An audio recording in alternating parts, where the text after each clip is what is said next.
morning, good afternoon, good evening, and good night from all corners of the globe. I'm your host, Michael Swigert, here on the New Human Project podcast. For the sixth episode, we will be speaking with Yasuko Jameson. Yasuko is a master calligrapher, artist, business owner, and martial artist. Today, we will discuss her life, business, and how she manages to keep her creativity alive through self-expression. Stay tuned for an exciting and unique interview here on the New Human Project podcast.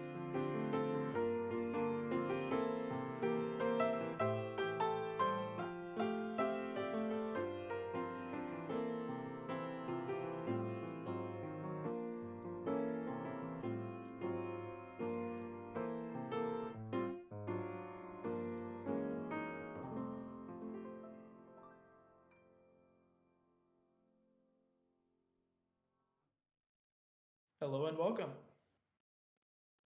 Hi. How are you? I'm good. How are you doing? Good. Thank you for having me today. Yeah, of course. So I'm really happy to have you on. I've been excited. I've been waiting to have you on for quite a while now. So just to get started, can you tell me a little bit about yourself and your background, where you grew up, your interests as a kid, and anything else that you want to tell me about? Okay. I have been in Columbus for how many years now? Almost 16 years. Straight from Japan to Columbus, Ohio. Yeah. And I didn't call myself as a calligrapher before, but when I was writing coworkers' name in Japanese in kanji, and I was like, wow, that's cool. It's like, really? Am I cool? So I started to make necklaces or just, the little, I don't say art, but writing their name with brush pen and, the present I given to them as a, like a gift. And I make necklace because I see a lot of people having tattoo, and sometimes perfect, sometimes and I was like, okay, maybe people can wear necklaces and practice before actually putting the ink. So that's how I started become me right now. And calligraphy is just like a basic subject for Japanese people. When you are third grader, you buying calligraphy kit at the elementary school and studying. Yeah, so I have been doing calligraphy like wow, almost 50 years. Yes. So calligraphy for almost 50 years. 50, yes, 50. Wow. Yeah. Well, yeah, that's why I call you the master calligrapher, because you've been doing it for so long. And it's not just, it doesn't have to be perfect, but it's got to embody, the liveliness and the spirit. So that's awesome. Is there any difference between um, you're traditionally trained in calligraphy? Is there any difference between that, and is there modern calligraphy practices that we do differently than the traditional style, I guess you could say? Okay, so the traditional style might be so many styles because it must have, they came from China. And as practicing Chinese calligraphy, nothing looks different, right? What I do, maybe I call myself freestyle. The reason why I am calling freestyle because the way we study calligraphy, just like martial arts or any sports, posture is very important. So you have to sit, the back straight, and the face is straight, not like writing English like sideways. The paper is not cricket, it's like always straight. And holding pen with like, three fingers and supporting with others. And you move, it's kind of your body, shoulders and, the elbows And to use a brush, you cannot put all the weight to the paper because it's gonna, poke the paper with ink. So you have to use like good fluency, and that's gonna make a stroke. So that's how we learn. But it's not that easy because you don't use a pencil and writing down and just the copy paste or stuff like that. So Yeah, of course. So there's very much it's not necessarily just writing, but there's a whole process that goes into it. The posture, using using the ink, holding the brush a particular way, manipulating the brush and the ink on the paper, keeping the paper flat and straight. So this is very much an art form just by doing itself. So it's an art form that is also, the art form is also in the practice of actually doing the calligraphy. I think so. And holding brush itself makes beautiful already. So it's an art. Yeah, of course. Now, for some people who are unfamiliar with, Chinese and Japanese calligraphy, the more traditional ways of producing ink involve a stick. How do you use the stick to create the ink? Because most of the times when people think of ink, they think of ink bottles or maybe some sort of paint. So what is the sumi stick and how do you use that? I don't really use that anymore right now. Oh yeah. I use. It's interesting because when I started here in America, it was back in 2009. Everything was expensive buying from Japan that day. So I went to Joan Fabric or Michael's or Hobby Lobby and grabbed whatever I can use. So I was using like watercolor ink or acrylic ink, and I was even using paintbrush. So traditional way, I have some calligraphy kit, calligraphy, like a Japanese calligraphy brush from Japan. But when I went to have seminars, I couldn't really buy so many brushes and inks to start from scratch. So I was starting from everything that I can get from Walmart or the craft shop. So that's what I say is freestyle because it's an art. So basic and the tradition is very important as you dig in more. But for people to install calligraphy in your life in America, not like Chicago or big city LA, you don't really have a Japanese store. Even you have a Japanese store in like Upper Arlington. It was so expensive that time, so I was like, let's use whatever you can find in your house. So that's how we started. Wow, that's really neat. In that, I assume that greatly influenced the style of calligraphy that you made because you had access to different materials and different brushes and Right. Yeah, because like when you try to cook other countries, like the traditional food.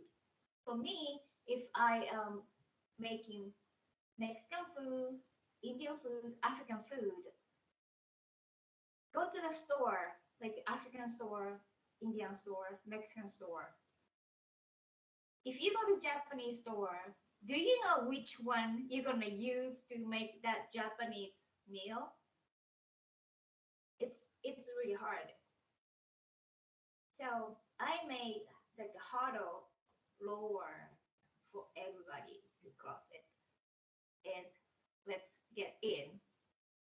So that's how I started here in Columbus, Ohio. I see. I know maybe some people who understand the calligraphy as a traditional way, like that's not right. I'm not sure. Well, I think that part of it is, it is an art form, so it's going to be uniquely your own. And it's actually one of the reasons why I'm drawn to the things that you create, because they are very unique. And that makes a lot of sense as to why it looks that way that it does, because the materials that you were using were different. And I know that there's going to be a lot of people who may disagree and are more traditionally thinking when it comes to calligraphy, and I know there's nothing wrong with that, learning the traditional ways to do things. But I think that in terms of art, it's a really cool thing to see. So that's a great analogy too with food. I mean, yeah, if you go to the Japanese store and you ask to make a dish from another country, then yeah, you're probably going to have a hard time making something that is exactly like that. So yeah. All right. So before we talk about your business more in depth, I have a question for you, because you are also a karate instructor, correct? Instructor? Well, I'm the student. Oh, you're a student? Yes, I yeah, helping children or younger people. I see. How did you get involved in martial arts? How did I enroll? Well, I brought kids from Japan and didn't want them to lose the part of Japanese in their blood. But where we were at has no Japanese, and people call them like a Chinese kid, or I don't. So I was like, okay, I understand. We look alike. So my kids start to feel like, oh, we are different. We're not accepted. So, and we found a karate school in the west side of Columbus. It was a Westland Mall. It's almost abandoned mall, but there was a karate school. So, knowing anything about karate, um, we went there for kids. And when kids started, I was so impressed. Everybody's counting in Japanese. Ich, mi, san, shi. And that all the techniques or some stands, they use Japanese. So my kids feel so great. And I was feeling so good, and I wanted to be a part of them. But I was a little bit hesitated because I was old already. At the same time, I was like, I don't have time to think about it because my age is not gonna be younger. So I started when kids started karate in America. So that's it. And I never get that better. I'm still learning. That's okay. That's cool that you decided to end up, doing it though. I think you know, regardless of your age, I think it's a great thing to get into. So that's really cool. Yeah, that was the best thing. I love it. Yeah, no, it's really fun. Always good to learn something new. So I want to take some time and I want to talk a little bit about your business. So how did you decide that calligraphy was a suitable skill for you to market? Well, it was like a gift because I didn't think about calligraphy or the jewelry made with calligraphy art not gonna be a business because I was making as a gift, like handcrafted gift for everybody from my house.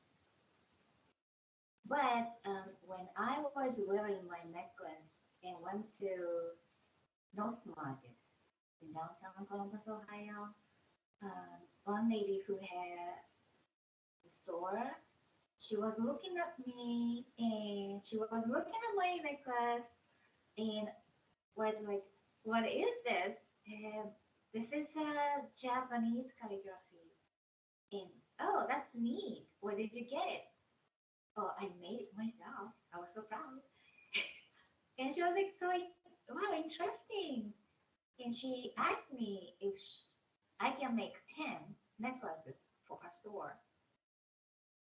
I was so excited. I was like, wow, somebody values my necklace. So I didn't have any English translation, but just because she doesn't read Japanese, so I started to make like very like famous words, famous symbols, love, peace, hope, um, friendship, passion, and then writing in English the other side, other side. So that's how I started, and I don't think the store did really great because I didn't have a second order from her. But at the same time, I have learned that North Market has Sunday called Artisan Sundays. So the Saturday in the morning for farmers as a farmers market and Sunday for artists or artisan. Um, they were so popular, and I was approaching one lady and asking questions. I am interested to set up my table here. How can I do it? And she was so kind and to show me address to reach them, or even I can go to the office upstairs. So I was in a waiting list for North Market Artisan Sundays, and I had first spot next year, and then it was fun, and I met a lot of people, and even asking me custom made orders. So that makes me go back there to meet another customer or customer to pick up. So the following next year, I will sign up for seasonable um, vendor. So that was not even business because I didn't really sell much, but I was learning a lot because calligraphy is like black ink, white paper. That was traditional. So my necklaces for art was white lace and black ink and red, like signature, like a seal. But little kids, the girls, like, do you have any pink? Do you have oranges, yellows? So next week, I made a lot of all different colors, blue, purple, green. So yeah, it was hit. It's like colors, and the people have the spiritual reason for choosing colors too. And another good things for my calligraphy piece was unisex item. A lot of people, ladies, like to buy jewelry, and I see a lot of husbands or boyfriends just sitting and waiting for all the women to shop, and sometimes they sit and like kind of catnapping. I was like, okay, maybe they can check my art and have good chat. So I met a lot of people who has interested about martial arts, um, Japanese samurai stories. How do you call about the game? I forgot. They call the game with Sengoku. Hmm. Sorry, I'm not good at it. But everybody play the game with a samurai's name. They understand the Japanese history of samurai era, and they know all the samurai's name because of the game. I was struggling to memorize all the names and all the years, eras, or what happened, what's the name of the wall. They understand everything. So we were talking a lot, not only about business. So become friends, just like you and me. Yeah, yeah, of course. Yeah. So I never look at as business. I see. Yeah. Yeah, of course. So you started at the North Market, and for people who are unfamiliar with the Columbus metropolitan area, that's sort of a place where you can go to get food or do other activities, and occasionally they may hold events there. And you started having a table there where you sold your calligraphy art. And you also mentioned something very important there that kind of separates your art from more of the traditional calligraphy art, which is that calligraphy art is typically black ink on white paper, but a lot of the art that you're doing, you're also incorporating other colors into the materials that you're using. So you have things like hats or necklaces. I know just the other day you posted a necklace that was red, and I think you have some like tie-dye items with calligraphy on it, and that's super cool. But that's a very unique item, wouldn't you say? Because you have different colors that are not necessarily a part of that traditional calligraphy culture. I want to talk a little bit more about uh, the, the thing that you actually own, and that is called Dragon Ika. What Oh, does what does Dragon Ika mean, and how did you come up with the name Dragon Ika? the dragon is very just makes me happy. um, my birthday, it's same day with Bruce Lee. It's a famous story because I have to start over and over this story because I'm so excited and I feel so honored to have the same birthday with my hero Bruce Lee.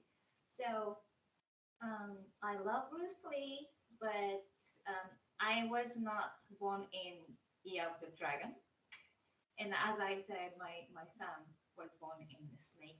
But my son Japanese name meaning a dragon boy, so I got dragon from Bruce Lee.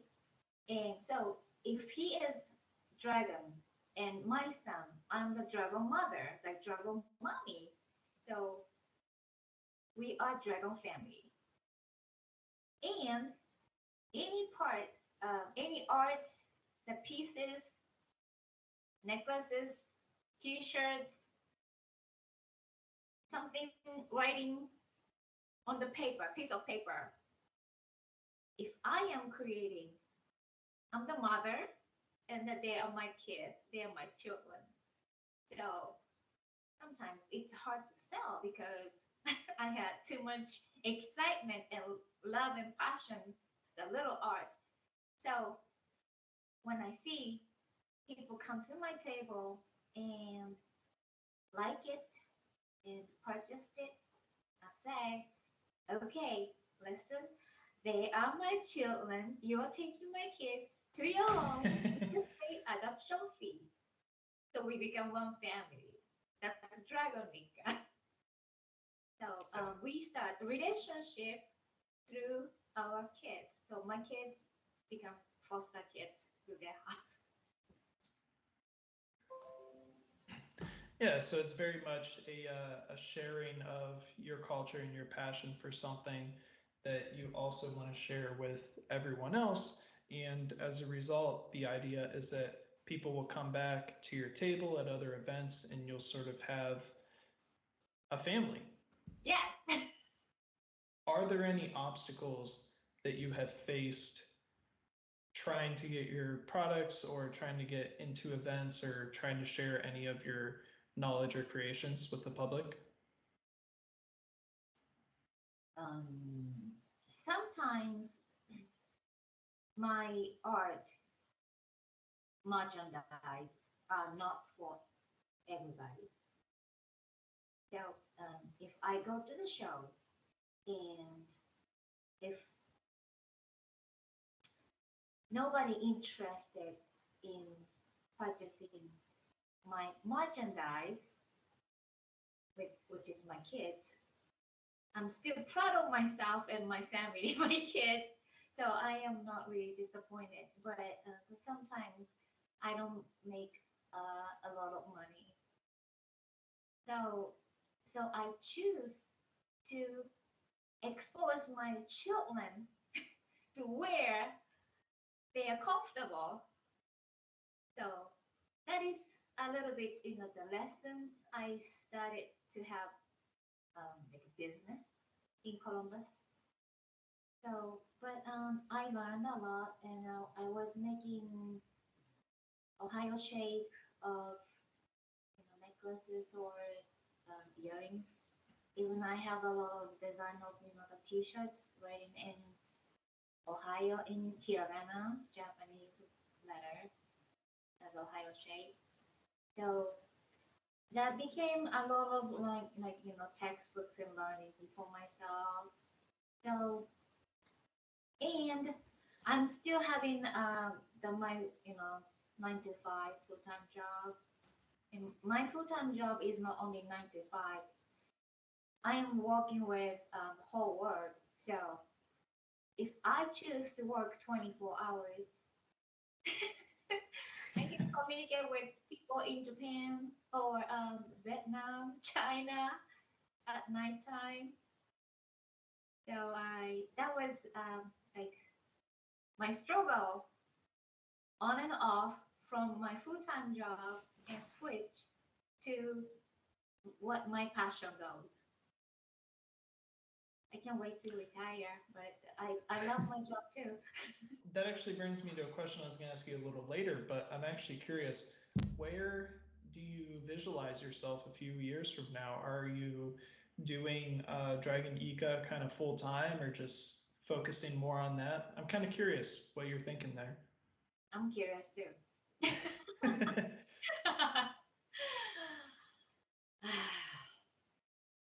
I feel I'm full time for both. Like mother is raising children but still have a job, something like that. Yeah, of course. You like to stay active and you like to stay busy. Stay busy and stay focused more than 100% for my children, which is my art. I have income to cover my bills from my full-time job.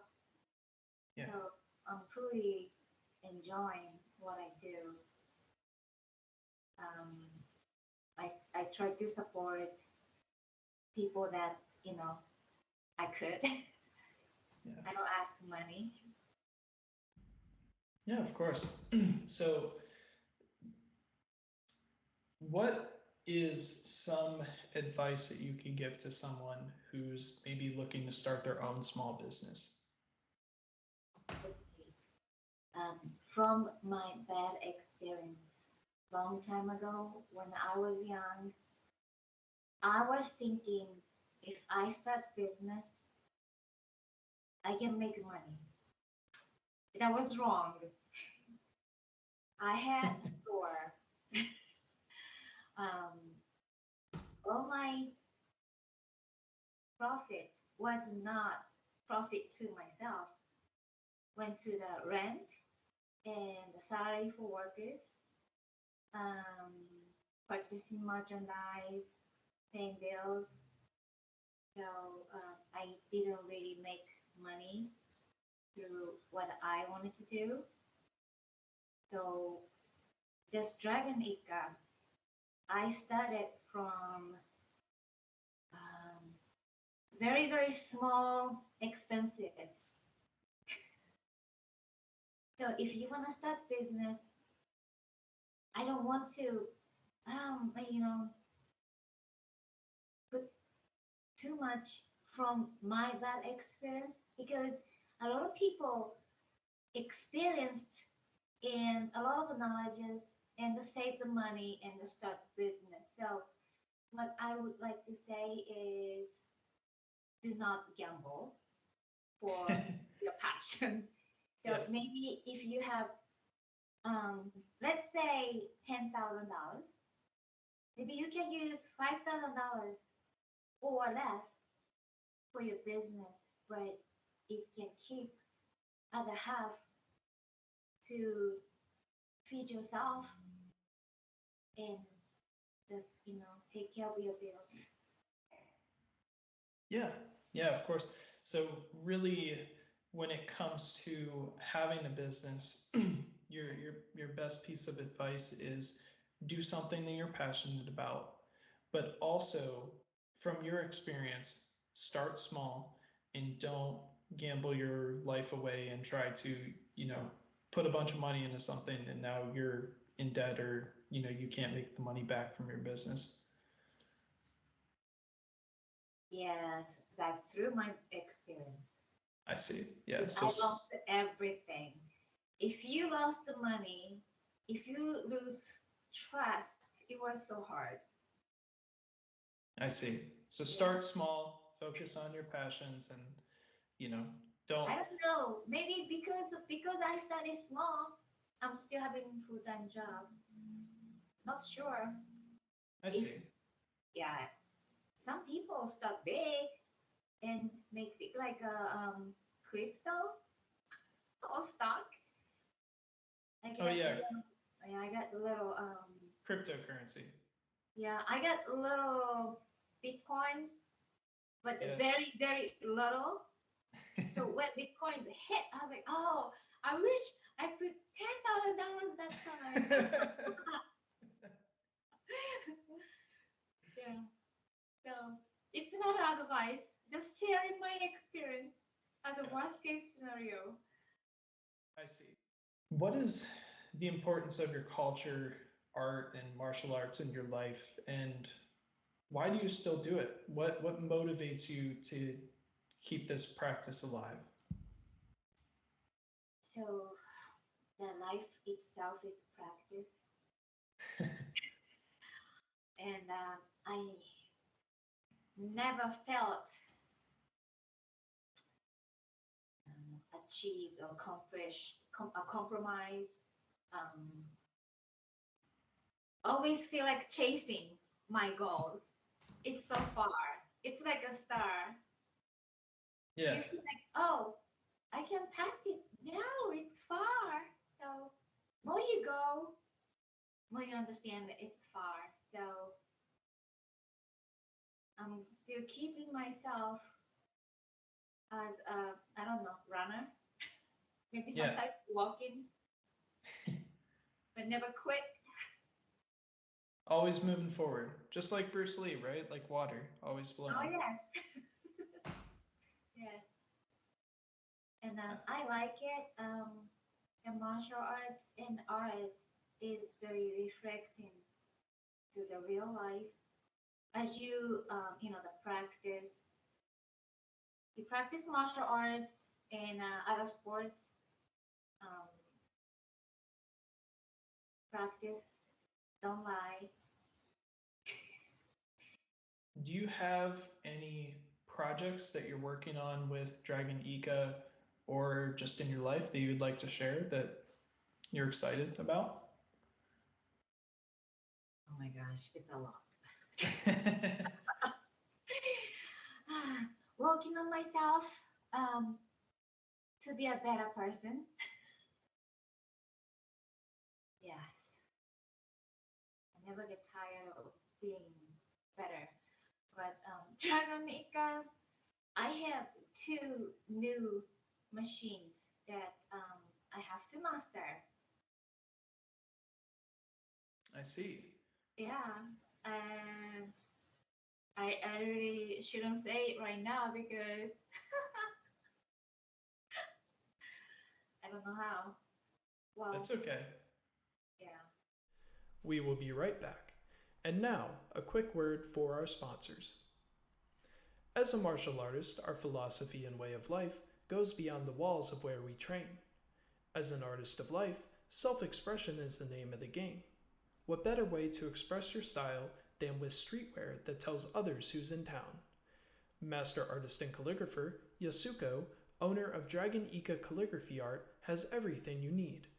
Whether it's hand-painted calligraphy shirts, custom-made Japanese calligraphy necklaces, artistic drinkware, or seasonal specials, Dragon Ika has everything you need to express your appreciation for life and art. Support your local business and check out Dragon Ika Calligraphy Art on Instagram at dragon_Ika, that's IKKA, or visit their website at www.dragonika.com. Use code NEWHUMAN10 to get 10% off all merchandise. Alright, listen, I'm a dude with long hair, and I can't hide my secret any longer. For years, I've struggled with finding the right products for my hair. I've always wanted a long flowing mane, but I wanted it to look good and healthy, you know? Well, I finally found the perfect thing. About 2 years ago, I started using Viore shampoo and conditioner bars, and I haven't looked back since. They have a plethora of products for different hair types, which for me may change depending on the season. Another thing I love about their products is that they use all natural ingredients, rice water being the main ingredient, and they avoid using sulfates and plastics in their products. Viore has partnered with the Red Yao tribe of the Longshan River area in China to bring sustainable and unique products to the market. I highly recommend that you, male or female, check out their unique products and designs on their website at www.viore.com. That's Viore, spelled VIORI. Use code SWIGERTSTRONG at checkout to get 10% off your order. And now back to the show. And that makes me really kind of, worried about touching machine right now. So Yeah. I got 2 new products to do. And I'm so excited, but I cannot really say it right now. I'm doing this. No, that's okay. You don't have to say anything. That'll just give everyone a reason to go and check your store out. Right? Working on it. Yeah. No, that's cool. Thank you for sharing that. I'm very interested. I'm excited to see what you come up with, and yeah, and you guys got to be my model too. Exactly. You'll have to let me know when that stuff comes out, and yes. we'll be ready. Okay. Are there any future life or business aspirations that you are looking to achieve? So, in the future, of course, retiring from my full-time job and focus on art. And I would like to meet the people who have interested about learning or just trying to get like hands-on, not only calligraphy, but exchanging life stories. Yeah. Yeah, because sometimes it's interesting, like mental health is so important. You don't have to go to counselor sometimes, but listen to the music, talking to somebody, eating your favorite ice cream, or very cozy hoodies. Just like these. Yeah, so everything around you can be like some secret for your happiness, right? Yeah. It's not really my goal, but I feel like sharing life with people that has connection, that would be great. Yeah, of course. Just continuing to have more life experiences, share your experiences with people, and just continue to build a community through your art. If you had one piece of advice or one thing you could tell me or anyone listening, just in your experience, what would you say? If you could only say one thing. One thing. Just one thing, just one piece of advice. The most important Well, I mean, of course, there's going to be many important things, but if you had just sort of a life motto or some sort of quote or something that just really stuck out to you, I know for me, one of the ones that I really enjoy is like "Be like water, my friend." That's a really famous Bruce Lee quote. I was curious if you had anything that was kind of your mantra, I guess. So yeah, you mentioned about Bruce Lee, be like water, Mm-hmm. right? Um, Bruce Lee says be like water because water changes shapes when water in a cup become cup. Mm-hmm. So he says, no way as your way. But the advice that I can say is don't give up on yourself. You are the biggest fan to you. Because if you don't love yourself, you cannot love others. I've been telling kids that if you go to places with airplane, what you learn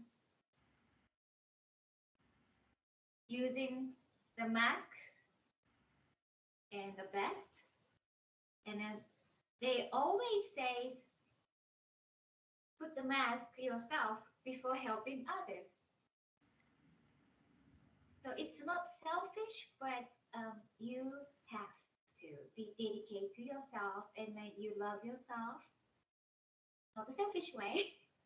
Yeah, yeah, of course. Taking Yeah, care of yourself. yeah, just be a big cheerleader for yourself. Yeah. No, I don't think that's selfish at all. I think it's very important to take care of yourself and be happy with yourself so you can help other people. Mm-hmm. Yeah. Yeah. I think that's a really good piece of advice, and I think in today's world that's a very useful piece of advice as well.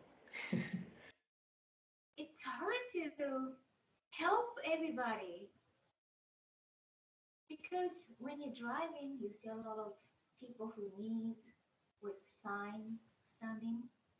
Yeah, a lot of homeless people. Yeah, and I feel so bad. But I was like, I can't help everybody. Yeah, love yourself so that you can love others, or love yourself first. Put yourself first. Yeah, I think that'd be the best way to say that. Yeah, because that's not just, to make you lazy or giving you a lot of excuses. Yeah. Um, because when you cheer somebody like sports or competitions, it's effort, right? Yeah. Yeah, so yeah. That's why I'm just saying, like, don't give up first on Yeah. yourself. Yeah, don't give up on yourself. Yeah. Yeah, I think yeah, no, that's good because, you have energy that you use, and if you really care about someone, you're going to put that energy out there for them, and you're going to take the time to talk with them or to give them your support. So there's nothing wrong with, like, some people are like, I need to recharge my social battery, I got to go home and I got to, there's nothing wrong with that. And Right. I think that's a good thing, especially if it allows you to go back and be rejuvenated and start supporting other people again. So yeah, I think that's a great piece of advice. So that's really, it's not a really great experience or good example, but recently um, I received 1 star from my online customer. Oh wow. Yeah. And then same time I received a message from the customer. Huh. And so I received email, you received review from this person. Yeah. and you receive the message from this person. So the person who left 1 star sent me message, and understand. Always understand why the person left 1 star, because there was a lot of USPS shipping issue because of the weather. Yeah. I have a few customers that has the trucking issue, Yeah. so all delayed, and that customer has a similar issue too. So he left 1 star and messaged me. He wants a refund. I was like, um, okay. So I went to the review and put, like a public response. Hmm. Yeah, I can, refund you because it doesn't, it didn't, you didn't receive it, right? Yeah. Um, when you receive it, please let me know. I am going to send you return label for the Hmm. person to return back the Yeah. merchandise to me. But anyway, um, so and then he sent me another message. Well, I have no information about trucking, so I went to USPS trucking and I was screenshotting and then sending him daily updates, like customer service. So and he understand what was going on, and he actually says, I really don't need a refund. He just want to know what's going on. So, and finally, trucking was moving. Hmm. Never left from Columbus and supposed to go to Illinois, Chicago, but it was, I don't know, moving in Columbus. And then finally moving out to Illinois area, and customer said, so happy, like, so grateful for your support. I'm gonna change the review. Wow. So, and I was like, wow, I don't care about how many stars. I just wanna do things that I can do for customer to understand that I am not stealing your money, and I care how much you are receiving it. After receive, um, the condition should be perfect, and then the customer to be happy for the merchandise that he ordered. Yeah. So, yeah, and then finally he received it, and he says never had this service in his life before. And I was like, yes, that was amazing. 1 star to me. If he didn't change it, I don't care. Yeah. That's cool. Yeah. So that That's was really like, cool. yeah, great experience. So um, it might be own self satisfaction, but the life you need it. Yeah. No, that makes sense. That's an interesting story. And that's also cool. I think that it's very easy to get frustrated with people too. Why did they give me a 1 star review? Why would they leave an angry comment? That's not something that you can control. Right. But the way that you handled it ended up in the end, he loved what he got and completely changed his opinion. So, sometimes just having that little bit of extra compassion or patience with people Mhm. can go, Yeah. And then the extra that mile. that issue makes us communicate more than usual. Yeah. That was great. Yeah. Yeah. You get to connect with people sometimes. Yeah. That's great. That's great. Well, I have one more question for you today. So, who is Daruma? Who's what? Who is Daruma? Am I saying that correctly? Oh, Daruma. Yeah. Okay. Um, Common character in a lot of your. see, I got Daruma today. Oh, you're actually wearing it. So, Daruma is based on Dharma in India. Oh. So that's the Buddhist. Yeah. But so from Japan, Dharma is kind of lucky charm for us. So Dharma doll shapes like a round, kind of close to the egg shape. Yeah. So no arms, no legs. Yeah. The reason why, because so that the Dharma that I mentioned, Bodhidharma, he was meditating himself in a cave for 9 years. So not using legs or arms, so the legs and arms fell off from his body. So that's why the shape is round and no legs, no arms. But the Japanese made like the weight at the bottom is very heavy. So when you move or shift, always coming back. Yeah. We will stand. So that's the symbol of 4 down, 7 times, stand up 8. Which is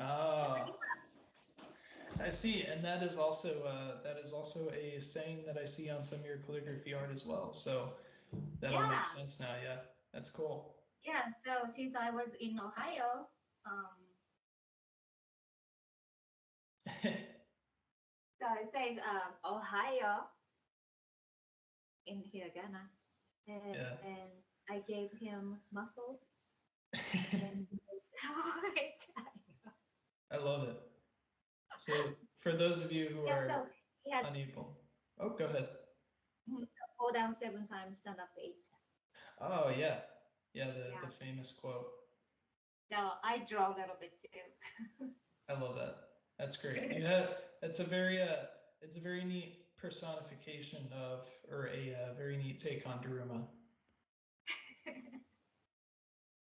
For those of you who couldn't see and were only listening, it's a shirt that has Daruma and he is holding his arms in the orientation to say Ohio. So very, very neat shirt. And I'm actually wearing a special edition thing myself here. Last year, right? I got the Year of the Dragon sweatshirt on. I got to represent. I appreciate it. Yeah, of course.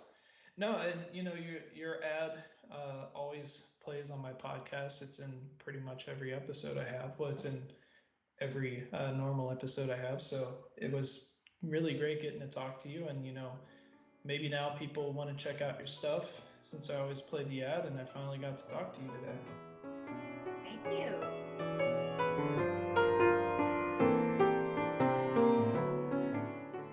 My guest today was Yasuko Jameson. Yasuko is the owner of her business, Dragon Ika Calligraphy Art. If you are interested in learning more about Yasuko's work, check out @dragon_ika on Instagram, or check out her website, dragonika.com. For more exciting interviews with people from all over the globe, tune in here once a month to Spotify, YouTube, Apple Music, or wherever you get your podcasts. Follow us here and on Instagram @TNHP_podcast. For updates, content releases, free resources, or everything TNHP, subscribe to the TNHP mailing list. I am your host, Michael Swigert, and I thank you for joining me today on the New Human Project podcast.